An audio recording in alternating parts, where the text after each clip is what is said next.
नमस्कार, BSTV देख रहे हैं आप। मैं हूं आपके साथ सोनू सेन। चलिए शुरुआत करते हैं बात सियासत की। तो बात होगी देश प्रदेश की सियासत की, बात होगी सियासत के सियासतदानों की, बात होगी राजनीतिक उठापटक की, प्रदेश के तमाम राजनीतिक मुद्दों की भी हम बात करेंगे। आज इन्हीं किस्सों को लेकर हम आए हैं आज के हमारे इस खास कार्यक्रम बात सियासत की में।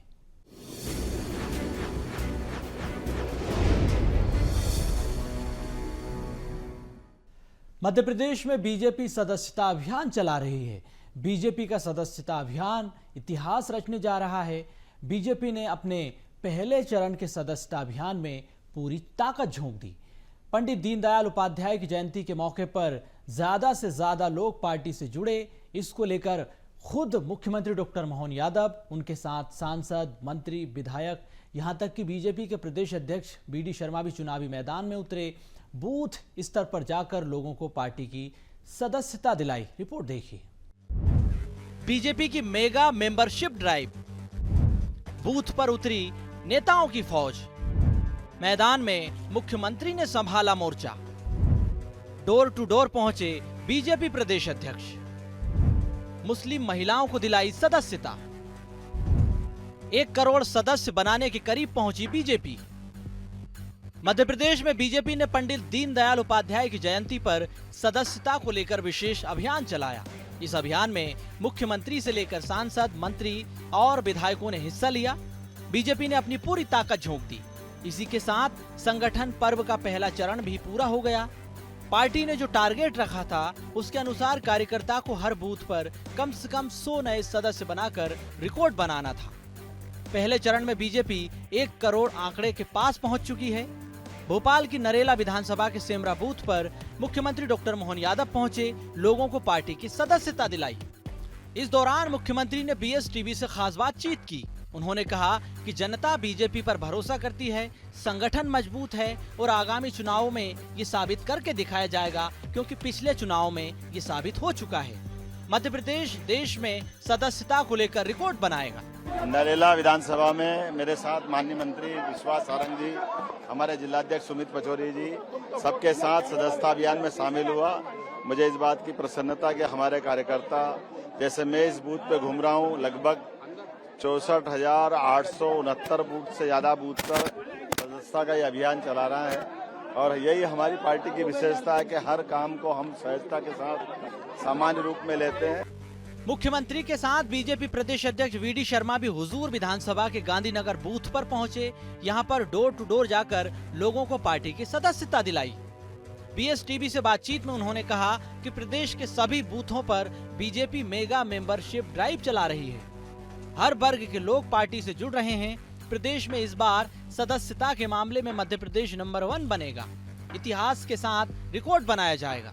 हर बूथ पर आज मिनिमम 100 सदस्य बनाकर पंडित दीनदयाल उपाध्याय जी को श्रद्धांजलि और उन्हें पुष्पांजलि देकर के आज सभी कार्यकर्ता इस लक्ष्य को पूरा करेंगे और सब लोग जुट गए हैं। सर, चाहे मुख्यमंत्री हो, सांसद हो, सभी पूरी भारतीय जनता पार्टी आज बूथों पर है। 100 सदस्य बनाकर सच्ची श्रद्धांजलि पंडित दीनदयाल उपाध्याय को आज हर बूथ पर भारतीय जनता पार्टी देश में मध्य प्रश्न से देंगे। देश में मध्य प्रदेश इतिहास बनाएगा और उस ओर 80 लाख से ज्यादा सदस्य बन भी चुके हैं। आज देश के अंदर इतिहास बनाएगा। भारतीय जनता पार्टी मध्य प्रदेश के कार्यकर्ताओं की मेहनत और परिश्रम होगा कि आज इतिहास बनाएगी। बीजेपी ने 16 अगस्त को सदस्यता टोली का किया ऐलान। 17 अगस्त को दिल्ली में राष्ट्रीय कार्यशाला का आयोजन। 21 अगस्त को प्रदेश में कार्यशाला का आयोजन। 22, 23 और 24 अगस्त को जिला स्तर पर कार्यशाला। 25 से 27 तक मंडल स्तर पर कार्यशाला। 28 से 29 तक शक्ति केंद्रों पर कार्यशाला। 31 अगस्त को बूथ स्तर पर कार्यशाला का आयोजन। 1 से 25 सितंबर तक प्राथमिक सदस्यता अभियान। 1 से 25 सितंबर के पहले चरण के बाद अब दूसरा चरण 1 से 15 अक्टूबर तक रहेगा। अक्टूबर को ही सक्रिय सदस्यता समीक्षा की घोषणा होगी और 16 से 31 अक्टूबर तक सक्रिय सदस्यता अभियान चलाया जाएगा। इसके बाद अंत में 1 नवंबर से 10 नवंबर तक प्राथमिक और सक्रिय सदस्यता रजिस्टर तैयार किया जाएगा। प्रदेश में सत्ता के जनप्रतिनिधियों के साथ संगठन ने भी अपनी पूरी ताकत सदस्यता अभियान में झोंक दी है। बीजेपी प्रदेश प्रभारी डॉक्टर महेंद्र सिंह ने BSTV से बातचीत में कहा कि हर वर्ग और धर्म के लोग बीजेपी की सदस्यता ले रहे हैं। बीजेपी सबका साथ, सबका विकास और सबका विश्वास के भाव से काम करती है। मोदी जी ने सबका साथ, सबका विकास, सबका विश्वास, सबके प्रयास के आधार पर काम करते हैं और इसलिए मोदी जी कोई भेदभाव नहीं करते और इसीलिए हर जाति वर्ग के लोग भारतीय जनता पार्टी से जुड़ना चाहते हैं। मोदी जी का सपना है कि भारत विकसित भारत बने। उस विकसित भारत के अभियान में ये सब लोग अपना योगदान देना चाहते हैं और मोदी जी के संकल्पों को पूरा करने के लिए सब भारतीय जनता पार्टी के सदस्य आज यहाँ पर बन रहे हैं। प्रदेश में बीजेपी ने हारी हुई विधानसभा सीटों पर ज्यादा फोकस किया। 2 करोड़ के टारगेट को पूरा करने के लिए बीजेपी ने इस पर पूरी ताकत झोंक दी। पहले चरण में 1 करोड़ के करीब सदस्य बन चुके हैं, जबकि दूसरे चरण के लिए पूरा महीना बाकी है। अभी तक बने सदस्यों के आंकड़ों के मद्देनजर बीजेपी का दावा है कि इस बार के सदस्यता अभियान में मध्य प्रदेश देश में नंबर 1 बनेगा। मनोज राठौर, BSTV भोपाल। मध्य प्रदेश में मोहन सरकार ने जनजाति वर्ग के लिए बड़ा फैसला लिया। इस फैसले के तहत बैगा, भारिया, सहरिया जनजाति की बटालियन बनाई जाएगी। सुरक्षा बलों में युवाओं को नौकरी दी जाएगी। मुख्यमंत्री के फैसले के बाद अब इस पर सियासत भी शुरू हो गई है। जनजाति विभाग बटालियन तैयार करने में जुट गया है। उधर कांग्रेस निशाना साध रही है। मोहन सरकार का जनजाति वर्ग के लिए बड़ा फैसला। बैगा, भारिया, सहरिया की बनेगी बटालियन। बटालियन को मिलेगी सुरक्षा बलों की ट्रेनिंग। जनजाति विभाग तैयार कर रहा बटालियन। जनजाति वर्ग के विकास के लिए बड़ा कदम। मध्य प्रदेश सरकार विशेष पिछड़ी जनजातियों के लिए काम कर रही है। सरकार ने युवाओं को रोजगार और सेवा के नए अवसर प्रदान करने के लिए महत्वपूर्ण कदम उठाया। राज्य के बैगा, भारिया और सहरिया जनजातियों के युवाओं के लिए विशेष बटालियन गठित की जाएगी, जो इन्हें मुख्य धारा में लाने के साथ साथ रोजगार की नई संभावनाओं से जोड़ने का काम करेगी। यह बटालियन शौर्य संकल्प योजना के तहत गठित की जा रही है। इसका उद्देश्य पिछड़ी जनजातियों के युवाओं को सशक्त बनाना है। जनजातीय कार्य विभाग की इस योजना के तहत युवाओं को विशेष प्रशिक्षण दिया जाएगा, जिसके बाद सेना, नौसेना, वायुसेना और अर्धसैनिक बलों और पुलिस में भर्ती की जाएगी। इसके साथ ही होमगार्ड्स और निजी सुरक्षा एजेंसियों में भी इन्हें रोजगार के अवसर मिलेंगे। योजना का उद्देश्य इन जनजातियों को रोजगार के क्षेत्र में सशक्त बनाकर उनके सामाजिक और आर्थिक विकास में तेजी लाना है। PVTG की योजनाओं में प्रदेश के 15 जिले शामिल। योजनाओं के क्रियान्वयन के लिए 11 प्राधिकरण कर रहे हैं काम। बैगा विकास प्राधिकरण कर रहा है काम। बीजेपी की सरकार जनजाति कल्याण के लिए समर्पित। मोहन सरकार के इस फैसले पर बीजेपी प्रवक्ता ने कहा है कि बीजेपी की सरकार जनजाति कल्याण के लिए काम कर रही है, समर्पित रूप से काम हो रहा है। इस बटालियन से इस वर्ग को रोजगार मिलेगा। उन्होंने कांग्रेस पर निशाना साधा। कांग्रेस ने सरकार में आते ही इस वर्ग को मिलने वाले 1000 रुपए रोक दिए थे, साथ ही कई योजनाओं को भी बंद किया था। यह भारतीय जनता पार्टी की सरकार है। डॉक्टर यशस्वी मुख्यमंत्री डॉक्टर मोहन यादव जी की सरकार है, जो जनजाति कल्याण के लिए भी समर्पित है। जिस प्रकार से बैगा, भारिया, सहारिया जनजाति और जनजाति बंधु जो हैं हमारे उस समाज के लिए स्पेशल बटालियन बनाई जा रही है, उसमें सरकारी जॉब सेवा मिलेगी और उससे उनको रोजगार भी प्राप्त होगा और जनजाति वर्ग का उत्थान होगा। वहीं एक कांग्रेस है जिसने बैगा, भारिया, सहारिया जो समाज की जो महिलाएं हैं, जनजाति वर्ग की जो बहनें थी, उनको हम 2017 और 18 तक 1000 रुपये प्रतिमाह की राशि उनके प्रतिमाह देते थे उनके बैंक अकाउंट में। तो 15 महीने कमलनाथ जी की सरकार जो गलती से बनी थी, उसमें उन्होंने उनके ऊपर भी कुठाराघात किया था और 51 से ज़्यादा योजनाओं के बंद कर दिया था, जिससे जनजाति वर्ग के कल्याण भी अवरुद्ध हो गया था, उनका विकास भी अवरुद्ध हुआ था। तो कांग्रेस अवरुद्ध करती है, जनजाति वर्ग की विरोधी है और भारतीय जनता पार्टी जनजाति कल्याण को अपना सर्वस्व मानती है। जन जन का कल्याण उनका सर्वस्व होता है। भारत में PVTG समुदाय की कुल संख्या 75 है, जिनकी पहचान उनके आदिम विशेषताओं, भौगोलिक अलगाव और सामाजिक आर्थिक पिछड़ेपन के आधार पर की गई। ये जनजातियां आमतौर पर शिकार पर निर्भर करती है। 1973 में गठित ढेबर आयोग ने इन्हें आदिम जनजाति समूह के रूप में पहचाना और 2006 में इन्हें विशेष पिछड़ी जनजाति नाम दिया गया। उधर सरकार के इस फैसले पर कांग्रेस ने निशाना साधा। कांग्रेस प्रवक्ता भूपेंद्र गुप्ता ने कहा कि सरकार यदि जनजाति वर्ग का भला चाहती है तो उसे पुलिस के खाली पदों पर नौकरी देना चाहिए। सरकार ऐसा करती है तो कांग्रेस उसका स्वागत करेगी, लेकिन बीजेपी ऐसा नहीं करेगी। ये उसकी जुमलेबाजी है। सरकार जनजाति वर्ग के कुपोषण को सही नहीं कर पाई। उनके नाम पर बजट का दुरुपयोग हो रहा है। मध्य प्रदेश सरकार में 50,000 से ज़्यादा पद खाली हैं पुलिस के, भर दो उनकी बटालियन, हम जो है कल ही स्वागत कर देंगे इसका। जो सरकार 20 साल से यहाँ पर सत्ता में है, प्रिमिटिव ट्राइब है, भारिया, सहारिया, बेगा, विलुप्त प्राय जनजाति इनको कहते हैं। इनका तुम जो है अभी तक कुपोषण तो ठीक नहीं कर पाए, जिसके लिए करोड़ों अरबों रुपया जो है केंद्र की सरकार देती, पूरा पैसा खा जाते हो, जिम जाते हो। आज सरकार को ये बताना चाहिए कि 20 साल में जो है बेगा, सहरिया, भारिया का आप जो है कुपोषण क्यों नहीं दूर कर पाए। आप जाइए आज शिवपुरी में, जो हालत आज से 40 साल पहले थी वो आज की ज्यों की त्यों।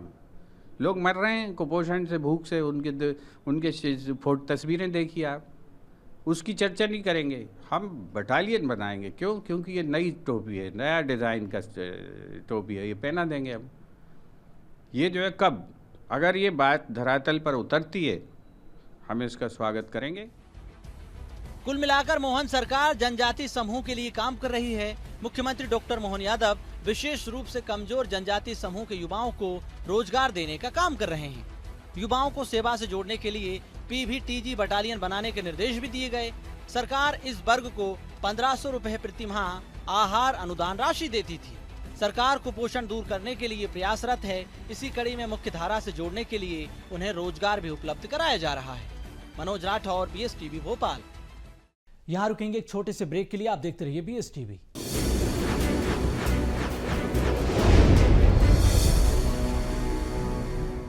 ब्रेक के बाद एक बार फिर आपका स्वागत है। मध्य प्रदेश में बीजेपी अपने सदस्यता अभियान को धार देने में जुटी हुई है। पहले टॉप 10 जगह की हम बात करें तो ग्वालियर, चंबल ने इसमें जगह बनाई है। कांग्रेस इस सदस्यता अभियान के आंकड़ों को फर्जी बता रही है। रिपोर्ट देखिए।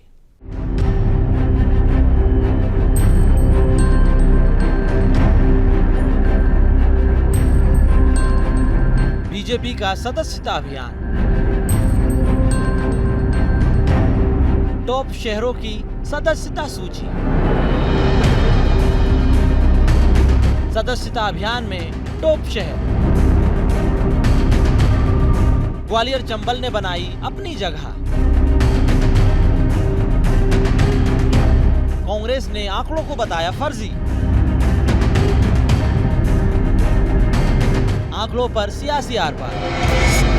बीजेपी प्रदेश भर में सदस्यता अभियान चला रही है।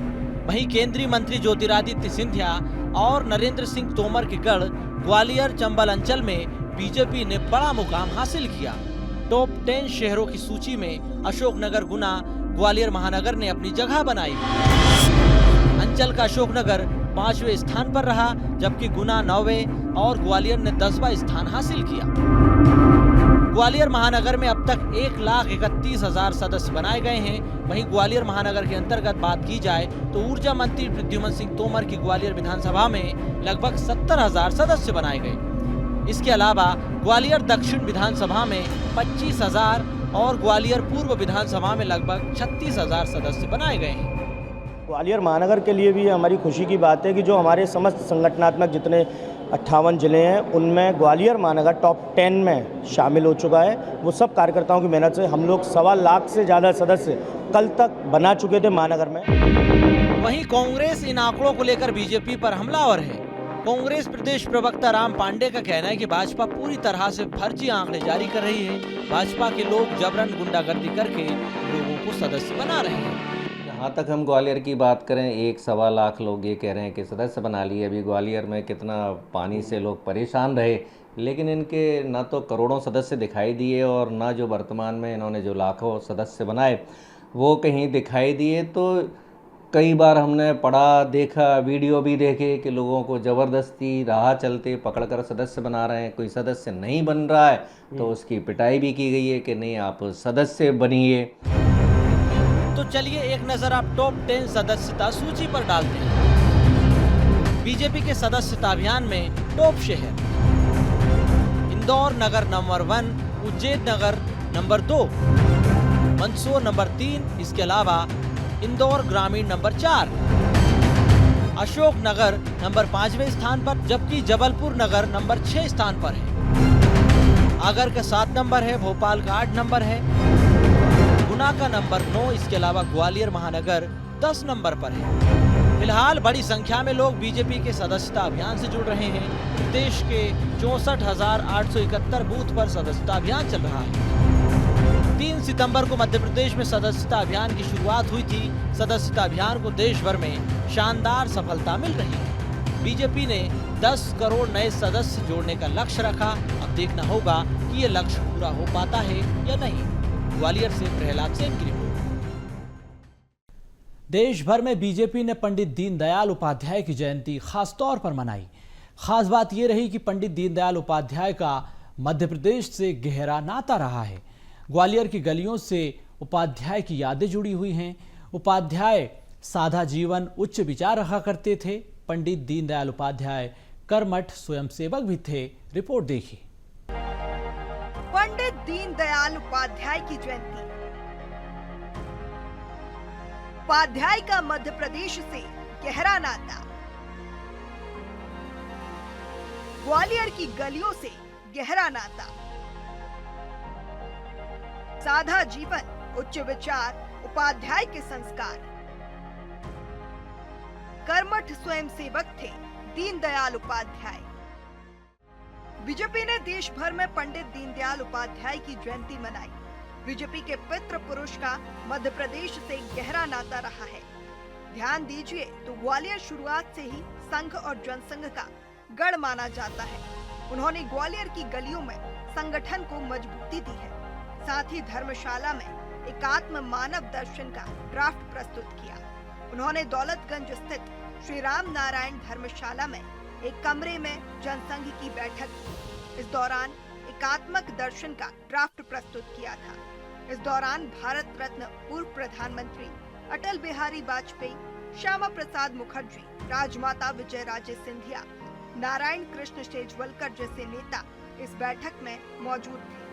पंडित दीनदयाल उपाध्याय राष्ट्रीय स्वयंसेवक संघ के भी कर्मठ स्वयंसेवक थे।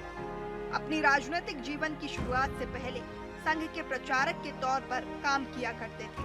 इसके बाद उन्होंने जनसंघ की नींव भी रखी। हालांकि जब वह प्रचारक थे तब भी उनका ग्वालियर शहर आना जाना रहा है। पूर्व सांसद विवेक सेजवलकर ऐसे नेता हैं जिन्होंने पंडित दीनदयाल उपाध्याय को देखा भी है और उन्हें सुना भी है। उन्होंने दीनदयाल उपाध्याय के साथ जो अपने अनुभव रहे हैं उन्हें साझा किया। पंडित दीनदयाल उपाध्याय जी एक संघ के प्रचारक थे और जब भारतीय जनसंघ की स्थापना हुई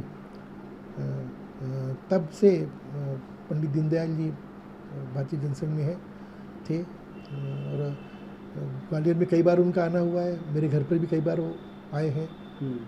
यहाँ पर श्रद्धेय राजमाता जी भी उस समय हुआ करती थी। बहुत ही साधारण और एकदम सिंपल से दिखने वाले व्यक्ति पंडित दीनदयाल जी उपाध्याय थे। बहुत ही साधारण सा वेश उनका हुआ करता था। बिना किसी टीम टाम के, बिना किसी फॉर्मेलिटी के उनके साथ कोई भी बात हम लोग कर सकते थे। हम लोग उन सौभाग्यशाली व्यक्तियों में से हैं। बीजेपी के नेता खुद को गौरवान्वित महसूस करते हैं। जब पंडित दीनदयाल उपाध्याय का जिक्र होता है तब ग्वालियर का नाम शान से लिया जाता है। ग्वालियर शहर का श्री राम नारायण धर्मशाला बीजेपी के लिए तीर्थ स्थल से कम नहीं है। ग्वालियर के लिए भी यह सौभाग्य की बात है कि पंडित दीनदयाल उपाध्याय शहर की गलियों में संगठन को मजबूती देने के लिए आते रहे हैं। इस देश का सौभाग्य है कि आज उनके अनुयायी सत्ता में हैं और वो जैसा चाहते थे, अंतिम व्यक्ति का उदय, अंतिम व्यक्ति का विकास, और आज गरीब से गरीब आदमी को सम्मान और सुविधाएं, संसाधन देने का जो सरकार काम कर पा रही है, तो उसके पीछे प्रेरणा अगर किसी की है तो पंडित दीनदयाल उपाध्याय की है, अंत्योदय की है। और ये ग्वालियर वासियों का सौभाग्य है, परम सौभाग्य है कि ये एकात्म मानव दर्शन जो है उसका पहला प्रतिपादन पंडित दीनदयाल उपाध्याय जी ने ग्वालियर में किया था। और उस कमरे को लोग जब जाते हैं तो आनंद के साथ बताते हैं कि इस कमरे में बैठकर दीनदयाल जी ने एकात्म मानव दर्शन क्या है इसकी पूरी अवधारणा प्रस्तुत की थी। और बाद में फिर हमारे लिए वो गीता और रामायण जैसा ग्रंथ बना, जिसके आधार पर भारतीय जनता पार्टी के हजारों कार्यकर्ता, लाखों कार्यकर्ता आगे बढ़ रहे हैं, समाज का उद्धार कर रहे हैं। पंडित दीनदयाल उपाध्याय का व्यक्तित्व बेहद ही सरल, सहज और साधारण था। वे साधारण खान पान के अलावा सादा जीवन, उच्च विचार में भरोसा रखते थे। प्रवास के दौरान उनके भोजन का टिफिन उनके ही घर से तैयार हुआ करता था। अब उनकी यादें रह गई हैं। उनके विचार और आदर्श की बुनियाद पर बीजेपी का संगठन खड़ा है। ग्वालियर से प्रहलाद सेन। मध्य प्रदेश देश में ग्रीन एनर्जी के मामले में नंबर 1 बनने के लिए लगातार काम कर रहा है। तेजी से काम हो रहा है। सरकार भी कई परियोजनाएं चला रही है। परियोजनाओं पर काम भी हो रहा है। ग्रीन एनर्जी के क्षेत्र में तेजी से निवेश भी आ रहा है। प्रदेश के ग्रीन एनर्जी पर भोपाल से खास रिपोर्ट देखिए। देश में ग्रीन एनर्जी में नंबर 1 बनेगा एमपी। प्रदेश में 50% ग्रीन एनर्जी पर चल रहा काम। गुजरात 50% ग्रीन एनर्जी की तरफ बढ़ रहा है। अशोकनगर, शिवपुरी, मुरैना में चिन्हित की गई जमीन। ग्रीन एनर्जी के क्षेत्र में किया जा रहा है बड़ा निवेश। मध्य प्रदेश में ग्रीन एनर्जी पर बड़ी ही तेजी से काम किया जा रहा है। इसके लिए कई परियोजनाओं पर सरकार काम कर रही है। प्रदेश के renewable energy minister Rakesh Shukla ने कहा कि देश में ग्रीन एनर्जी में मध्य प्रदेश नंबर 1 बनेगा। इसके लिए प्रदेश में 50% ग्रीन एनर्जी पर काम चल रहा है। उन्होंने कहा कि गुजरात 50% ग्रीन एनर्जी तक पहुंच रहा है। प्रदेश में भी सोलर प्लांट के लिए अशोकनगर, शिवपुरी और मुरैना में जमीनों का चयन कर लिया गया।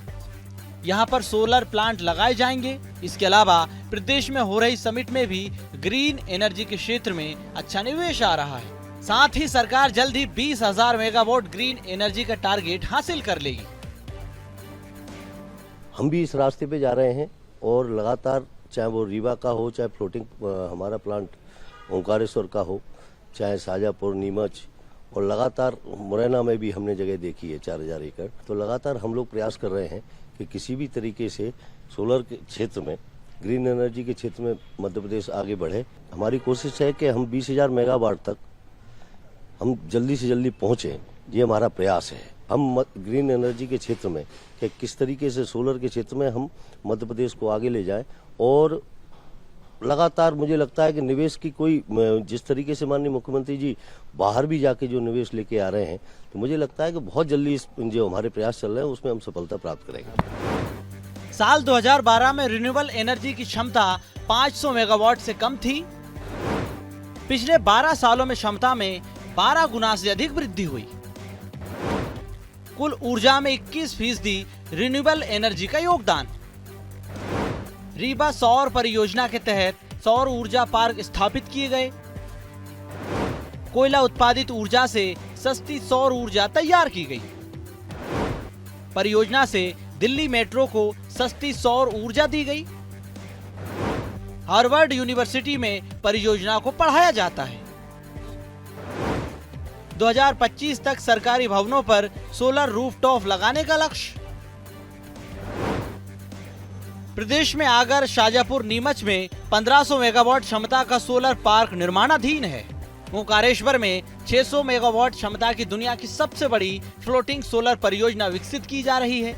आगर, धार, अशोकनगर, भिंड, शिवपुरी और सागर जिलों में 15,000 हेक्टेयर भूमि चिन्हित की गई, जहां 7,500 मेगावाट सौर ऊर्जा क्षमता स्थापित की जाएगी। इसी तरह उज्जैन, आगर, धार, मंदसौर और रतलाम में 3,000 मेगावाट पवन ऊर्जा स्थापित करने का लक्ष्य रखा गया। अब इस मसले पर सियासत शुरू हो गई। कांग्रेस प्रवक्ता भूपेंद्र गुप्ता ने निशाना साधा। उन्होंने कहा कि प्रदेश में ग्रीन एनर्जी पर्याप्त है। दूसरे राज्यों को बिजली दी जा रही है, इसके बावजूद सरकार लोगों से वसूल रही है। 10 रुपए यूनिट के हिसाब से जनता से वसूली की जा रही है। सरकार जनता के साथ धोखा कर रही है। तो वो कम से कम ये तो बता दें कि अगर इतनी व्यापक स्तर पर मध्य प्रदेश में ग्रीन एनर्जी बन रही है, तो आप जनता को 10 रुपये यूनिट बिजली क्यों दे रहे हैं? इसका तो रेट 3 रुपये है। और इसमें जो है डिस्ट्रीब्यूशन कॉस्ट भी नहीं आती। तो एज ए इंजीनियर वो बता दे, मंत्री की तरह नहीं बताएं, उसमें तो उनको शर्म आनी, मतलब थोड़ा संकोच करना पड़ेगा। एज ए इंजीनियर बता दें कि जो 3 रुपये की बिजली आप खुद खरीद रहे हैं, तो जो और उसमें डिस्ट्रीब्यूशन की कोई कॉस्ट नहीं आती, तो आप जो है 10 रुपये यूनिट बिजली प्रदेश की जनता पे क्यों लाद रहे हैं भाई? उन्हें इस बात का जवाब देना चाहिए कि जब जो है 3 रुपये की बिजली आपको मिल रही है फ्री में, घर बैठे सूरज भैया दे रहे हैं, तो जनता को 10 रुपये में क्यों टोपी पहना रहे हो? इसका तो जवाब दो आप। मोहन सरकार नवीकरणीय ऊर्जा को प्रोत्साहित करने का काम कर रही है। मध्य प्रदेश के नर्मदापुरम में 464.65 करोड़ रुपए की लागत से 227.54 एकड़ का अत्याधुनिक मैन्युफैक्चरिंग जोन स्थापित किया जा रहा है। इसके तहत 1 रुपए टोकन राशि पर भूमि भी आवंटित होगी, साथ ही बिजली पानी में छूट रहेगी। कुल मिलाकर रिन्यूएबल एनर्जी के क्षेत्र में मध्य प्रदेश में विकास हो रहा है। ज्यादा से ज्यादा लोग निवेश कर रहे हैं, इसके लिए काम लगातार किया जा रहा है। मनोज राठौर, BSTV भोपाल। फिलहाल बात सियासत में इतना ही। मुझे दीजिए इजाजत। आप देखते रहिए BSTV। नमस्कार।